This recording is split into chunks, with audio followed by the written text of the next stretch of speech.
Okay, so I believe this is the official hashtag, so if you have any questions, tweet with this hashtag and we can address them at the end of the session. Okay, perfect. So I thought we'll look at some of the tweets that are coming from Film Bazaar and the other film festival that's going on. Of course, everyone is tweeting about the scenery here. This tweet from Shekhar Kapoor, who is an avid Twitter user. Here is another tweet from Guneet talking about how this is such a great event. If any of you still needs any help or suggestions on where to eat, where to go, you can probably reach out to this guy who's generously offering his help. Again, a lot of excitement about this conference on Twitter. So just to take a step back, what is Twitter? You know, we think that if Gutenberg were alive, this would be the realization of his actual dream, making publishing completely frictionless, right? So anybody can publish online and it reaches out to all their audience. And there is a 1-minute, 40-second video that I'm just going to play to give you an overview of how we at Twitter see Twitter. We started Twitter with a very simple idea. We started it because we wanted to see it. We loved it, and we kept building it because we wanted to see other people use it. There's a series of moments. There's no one big moment. And each time I was like, oh, that's happening? Well, that means this other thing might happen, and then who knows what might happen next. We just never thought it would go this way, and I honestly think that's part of the reason why we succeeded. It's such a simple tool, yet people have done so many amazing things with it. We're unable. We made them possessive.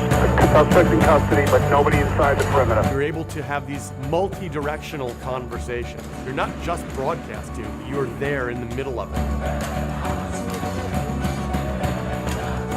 I am going to make history here as the first president to live tweet. I'm using Twitter to send pictures and thoughts from space. And every day, I really enjoy reading your tweets.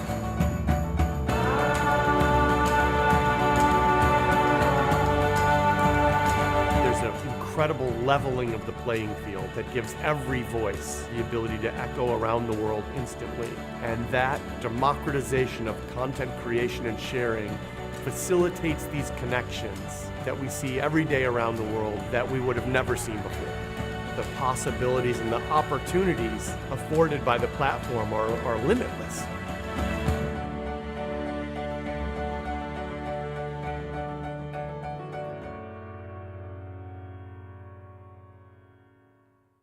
All right.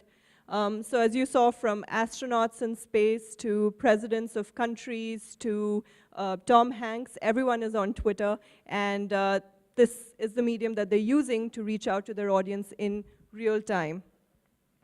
So this is just a small visualization of a event that happened in Europe and the impact, the tweets that traveled from that one particular sporting arena all over the world.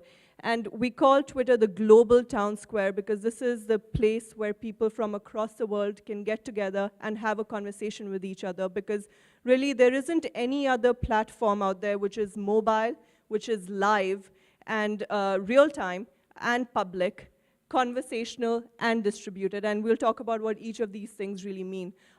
Live means that when you send a tweet out, in your home timeline, all the tweets are arranged in reverse chronological order, right? So there is no manual curation of tweets. There is no algorithm that is deciding whether or not your tweet should appear in the timeline of your followers. It's public, which means that all the tweets you send are public, so be careful of what you're saying. You don't have to be friends with anyone to follow their Twitter handle or to see what they're saying. It's conversational, which means that you can tweet to a Shah Rukh Khan and he might reply to you when he's doing a Twitter Q&A. It's distributed, which means that tweets travel, right? So you open your newspaper, you turn on your television, you will inevitably see tweets on news shows, in magazines, on hoardings. So they travel outside of this mobile platform and go all over the world. I'm sure you all remember the famous Ellen selfie, which she took at the Oscars. That tweet had 3 billion impressions, right? And the story behind that thing is that it was just a real-time moment, right? It wasn't a planned marketing campaign. But what it did for the phone company, Samsung, was incredible. And they didn't have to pay to have that tweet promoted anywhere. It happened in the moment, and it was, up there on news sites. It was in the news. It was in magazines, newspapers, and people still talk about it. So I know a lot of people tend to club Twitter and a bunch of other platforms and call it social media platform, right? We actually think of it as a content network. It's not necessarily a place where you're coming to connect with your friends, although that is something that people tend to do very often. It's a place where you come to seek the content that interests you. And that could be news, that could be jokes, that could be stories, it could be, for example, there are a bunch of people who will travel around the world and share their journeys with people on Twitter. There is a Sunday book club on Twitter. So there are these women in south of India who get together on Twitter and they discuss a book. So it's a place where you come to connect with people, where you come to connect with your interests, where you come to connect with your heroes. And it's a place where you can find any kind of content, whether you're interested in movies, whether you're interested in food, fashion, anything at all. And in India, of course, as we know, movies are a big, big interest area, so there is definitely a lot of movie content available on the platform. All right, mobile first. So Twitter is actually one of the few companies out of the Silicon Valley which was a mobile first platform. The story of Twitter is actually, it was an SMS network. So it was invented on SMS. It was, you didn't need internet to use Twitter. You could, it was initially designed to be a mass SMS platform. And even today, there are a lot of users who use Twitter as an SMS platform. 76% of our users are connected via mobile. And like I mentioned, since it's an SMS platform, you don't need internet sometimes to use it. There are about a billion tweets that are sent every 2 days, and the number keeps increasing. We're having a bit of technology issues at a tech event. 40% of Twitter users tend to be consumers, and that's totally fine. In fact, in India, that's a little bit more because we're still learning how to be publicly expressive on big platforms here. This actually can sometimes be confusing to people. On Twitter, when you open the app, you feel compelled to tweet, which is our success, and also sometimes it intimidates people. When you open up a YouTube page, or when you open up a Wikipedia page, you don't feel compelled to edit it, or you don't feel compelled to upload a video. But on Twitter, something about the platform compels you to speak your mind, to say something. Like I mentioned, it's a live, public, conversational, distributed platform. I'm going to play a small clip from a movie called Chef. I don't know if many of you have seen it. The story of the movie is that there is this chef at a very fancy restaurant in California. A food critic comes to review his food, gives him the worst review of his life, and he tweets about it. So the chef gets really mad, and he creates a Twitter account, and he tweets back to this guy without realizing that it is a live, public, conversational platform. And we'll see what happens.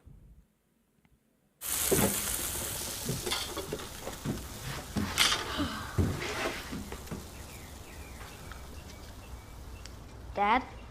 Yeah? You got 1,653 followers since last night. Oh, is that good? It's amazing. Oh, good. What does it mean? It means that 1,653 people are reading your Twitter feed. Mm-hmm. I thought it was like texting. Did you post anything since last night? No. Are you sure? Yeah, I just sent a private message to somebody. To who? To that a-hole food critic. You could only send private messages to people who are following you. I think you might have posted that publicly. No, he wrote something nasty about me, and then I hit reply and let me send a message to him.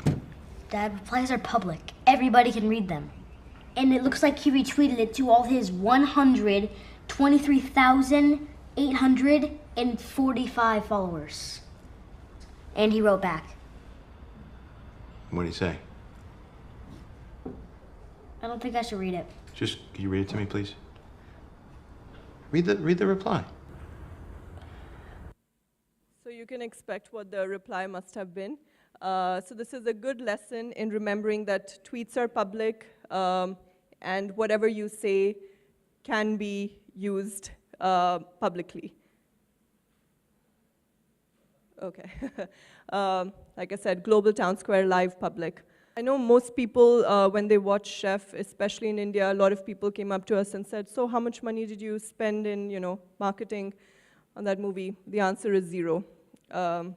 The actor actually loves Twitter, and which is why he wanted to use it in the movie. And in fact, it's become even increasingly popular amongst food trucks in the US now because of this movie. So this was a little bit about Twitter, but I'm sure you're all wondering, okay, but why should I use it? What does it do for me?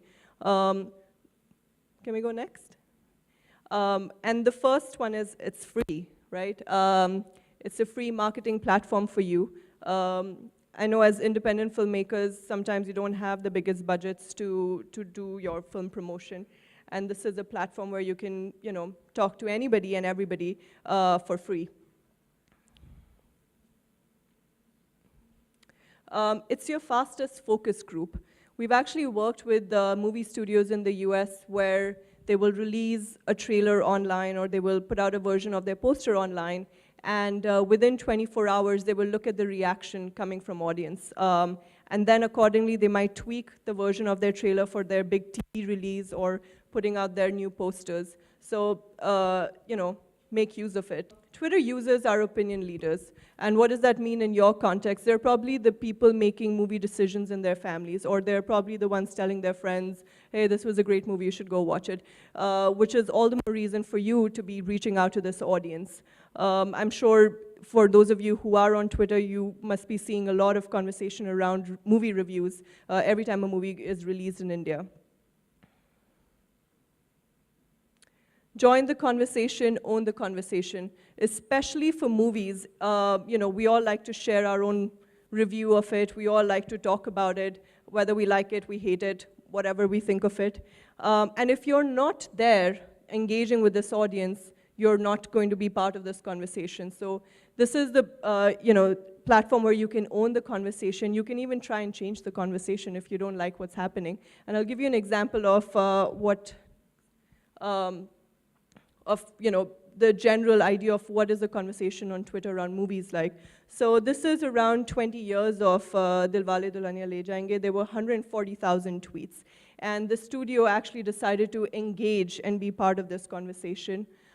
They did a lot of fun things, like they put out 20 tweets telling the story of DDLJ. They put out fun videos. They got the cast involved. But this is for a big movie, right? So you must be thinking that, okay, that's a big Yash Raj movie. There will always be conversation about it. But we worked with the last Mumbai Film Festival, and there were about half that many number of tweets about Mami, which is pretty incredible for a festival just happening in Bombay. 87% of Twitter users were influenced to see a movie based on what they read about it. All the more reason for you to be out there and engaging with this audience. And this is a survey we did with global users, so it's actually looking at users all across the world. Because conversation about movies happens on Twitter, which is why Star Wars, probably the biggest movie franchise out there, decided to actually put out the TV spot first on Twitter 24 hours before they put it out on television. And again, this was a free platform for them, so they had to pay no money. But the conversation that happened around it, the buzz around the movie before the TV spot was actually on television was incredible. Passion and personality matter. So people always ask me, okay, what should I be doing on Twitter? Should I put out my poster? Should I put out my trailer? You should do all of that, but you also have other platforms for it, right? So don't just use it to put links. Use it to actually showcase the personality of your characters, the personality of your movie. This is the platform where even brands become human, where fictional characters become human. So we actually have a Twitter account for Homer Simpson, and it's actually a fun account to follow, and he tweets like his character. You look at some of the most successful brands on Twitter, they tweet like persons. So exude your passion, exude the personality of your characters. I'm going to show you an example of a movie that did that very well. Ted, I don't know are you all familiar with this movie? This is a big Mark Wahlberg movie where there is a bear, a teddy bear that comes to life. And it's a very heavily R-rated movie as well. So they actually decided to create a Twitter account. And one of the co-writers of the movie was asked by the studio to run that account. So it wasn't just, sent away to some intern or a social media agency, because they realized that they have to exude the personality of the movie, and who better to do that than one of the writers. Next slide. So you see the personality of the movie, even in the Twitter account. The handle is @WhatTedSaid. Look at the bio, it, straight away tells you what this movie is going to be about. Next slide. And this was their first tweet, which actually got people really excited about following this account, because again, it's talking like the teddy bear in the movie. And they also reply to all their followers. So they're not just there sending out links, they're actually, anybody who follows them, you can expect a fun reply. All the more reason to follow this Twitter account. Next slide.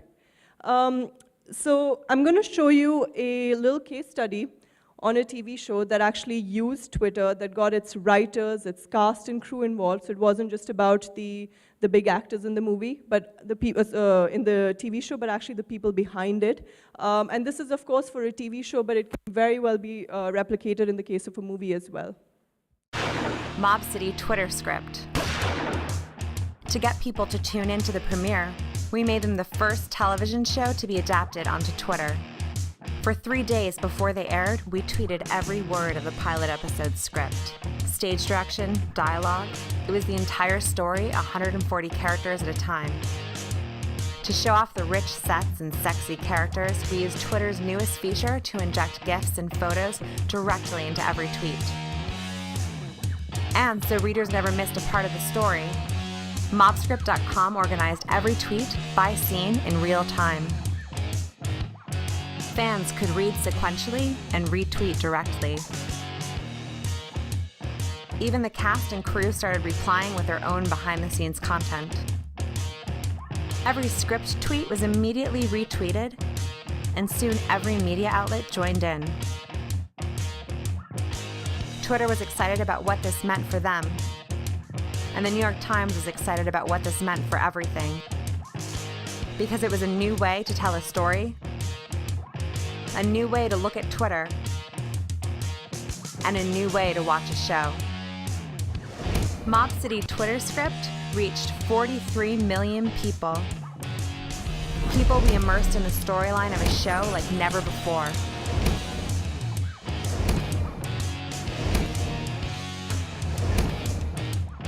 All before Mob City even aired.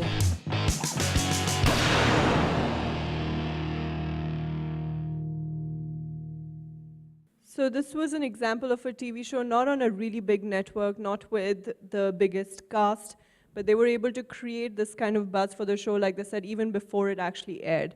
And they really emphasized on content as well as engaging with users. So if you're just going to be using your Twitter account to be self-promotional and just putting out links, you will not expect, you should not expect a lot of love from your followers. So you have to talk to them, you have to reply to them, and you have to satisfy their enthusiasm. So you have to put out interesting, fun content. And in fact, in the case of movies, what we actually encourage a lot of people to do is actually start using Twitter from the day they start shooting or even before.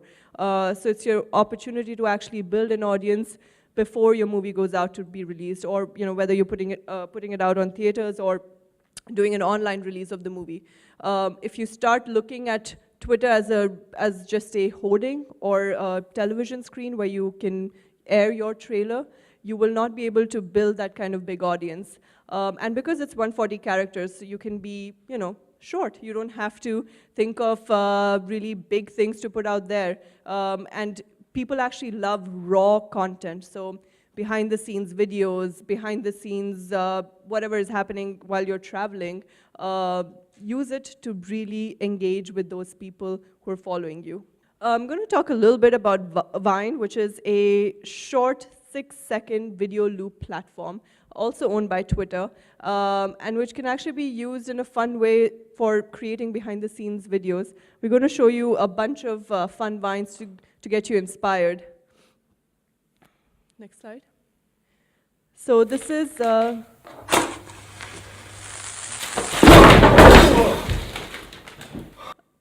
this guy actually makes the best Vines, and he's so creative with them. Whenever I tell partners in India, you should look at using Vine, they always say, what can we do in 6 seconds? But there's a lot of creativity that can be showcased in 6 seconds. Next slide, please.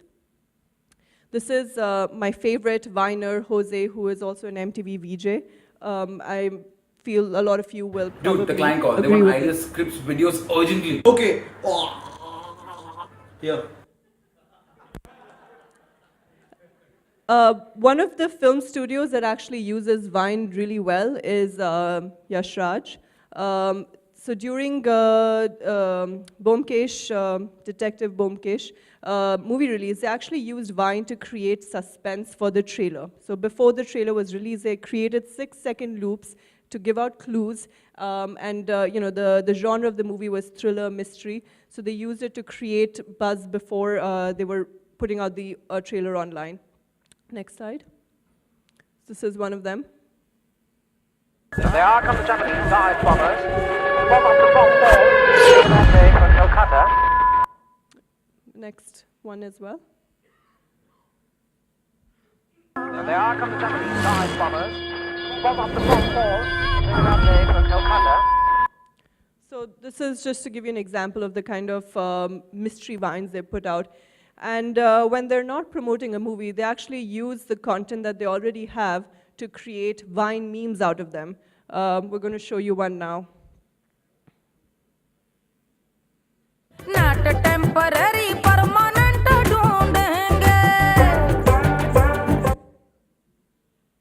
so you can follow them on Vine and see a lot of fun stuff out there. Next slide, please.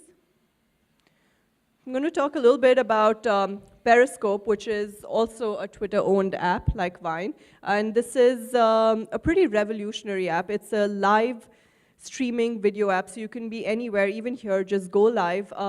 People all over the world can watch you, and they can actually ask you questions. So it's kind of like doing FaceTime with anyone in the world. We're going to show you a little video just to give you an idea of how people have been using Periscope.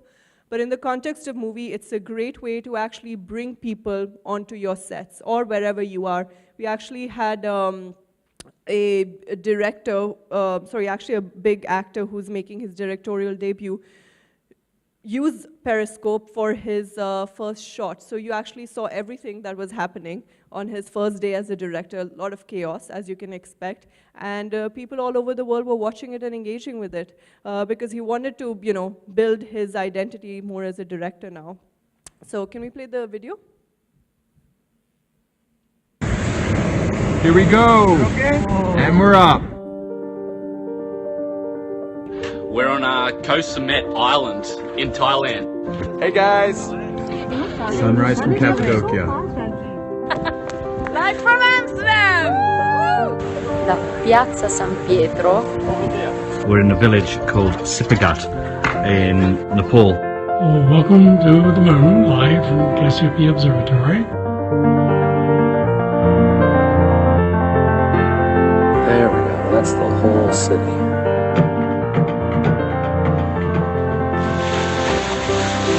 I can use this app in North Korea. Okay, so this is the real damage that was done here. And yet still people are getting on with life. Live from planet Earth. Hope you enjoyed it.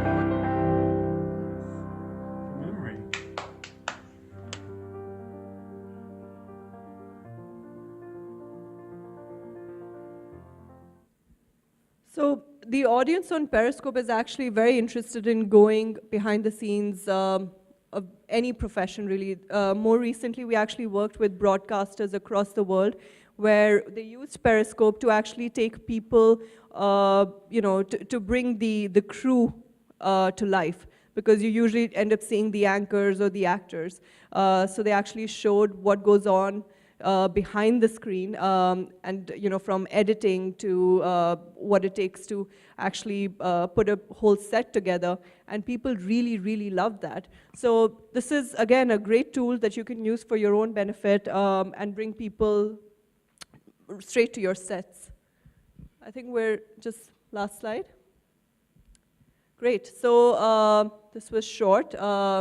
Much like Twitter, we like to keep everything short. So if you guys have any questions, feel free to tweet or ask. Yes?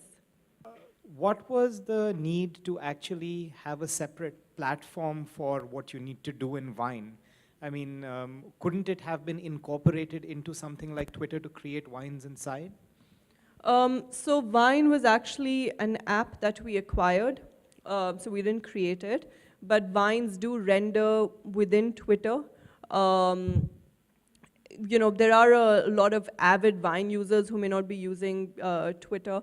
And in fact, we think of Vine as an entertainment network, because you can go there and just be lost and just keep consuming more and more videos, kind of like YouTube, but for very short content. Yeah. Hello, I'm Cornelia. I'm a writer, and I try to improve my social media presence overall. I never understood really how to deal with Twitter lists. What is the advantage of a Twitter list? Twitter list? Yeah. It's just a list you can use to put together some accounts that you want to follow. It's your own curation, essentially. So for example, the NFDC handle might have a list of, say, all the people attending it, or all the people who are working as part of the program. And they can just look at their tweets. So it's basically a way to curate all the thousands of accounts you might be following to make it easier for you to follow them. Hello, I'm Jay. How Twitter decides to verify the account of new releasing movies, and how it decides to make any topic a trend in Twitter? So trending is actually completely machine-driven. It's an algorithm. There's no human curation in that. And it really depends on velocity of tweets. So not even so much number of tweets, because it was just about the number of tweets, then, good morning, sex, all these things would always trend on Twitter. So it's about, a sudden jump in tweets. Verification is also partly machine-driven, but it actually is anchored more in impersonation, and it's more attributed to public accounts than just regular user accounts. Hi. Hi. Two different questions, actually. Starting with Periscope, why couldn't Periscope be incorporated in Twitter? I mean, I think it's an obvious one. You must have been asked this a million times. But just wondering why a streaming video app, extension couldn't be part of normal Twitter, number one. Number two, on the celebrity entertainment side, you gave examples of Indian studios and even Hollywood studios. So specifically in India, does Twitter engage in sort of relationships with the content creators and celebrities or studios? How does it work? How is that relationship sort of defined for entertainment and Twitter in India? Sure. So Periscope, also like Vine, was acquired by Twitter. So it wasn't created by us. It was created by a 27-year-old kid. And you will hopefully in the future see, Periscopes also being rendered within Twitter app, hopefully, much like Vine. Your other question regarding how we engage, how we work with film studios and celebrities. So, we help them use Twitter better, essentially, and especially if they are looking to do some amazing campaign, we'll work with them on that. In fact, last time that I came here, I met somebody who was producing an independent film, and they actually followed up, so we helped them a little bit in, promoting their movie on Twitter.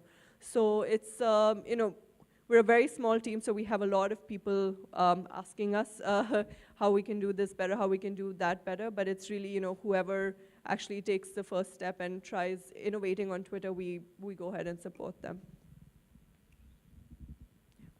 Hi, I'm Kanika. I'm actually really new to Twitter. I'm just learning the medium. Welcome. Because thank you, because I'm, working on an independent film, and like you said, I think I'm still easing into sharing on a public platform what is happening internally. So what I do understand is that there's this whole thing about trending and topics that have been trending for 3 hours or 4 hours or a full day, 24 hours, so on and so forth.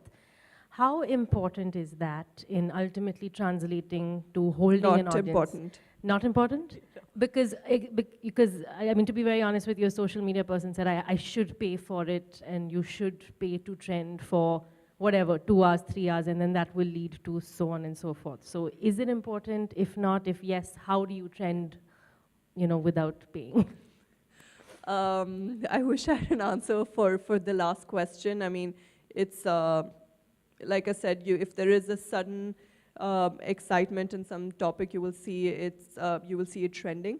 Sorry, what was your first question? Oh, should you care about trending or not? Yeah. Is it important? I don't think it is that. It's like, should you care about having your trailer put out on all GCs, right? It's maybe not. If you want to reach out to your audience, you will, and that trending doesn't decide the success or failure of what you're doing on Twitter. I know it's become a currency, especially for social media agencies, so that they can say, oh, we ran an awesome campaign, see you trended. I wouldn't say it's the success or failure of what you're doing on Twitter. It's really, you should look, now you actually have more tools. If you go to analytics.twitter.com, you can look at the analytics of your account. You can see the impressions. So, for example, how many times was your tweet viewed? Because that's also important, right? It's kind of like YouTube view. All right, thank you so much. If you have any more questions, okay, remove the slide, but you can always tweet to me. I'm at Rao Pratiksha.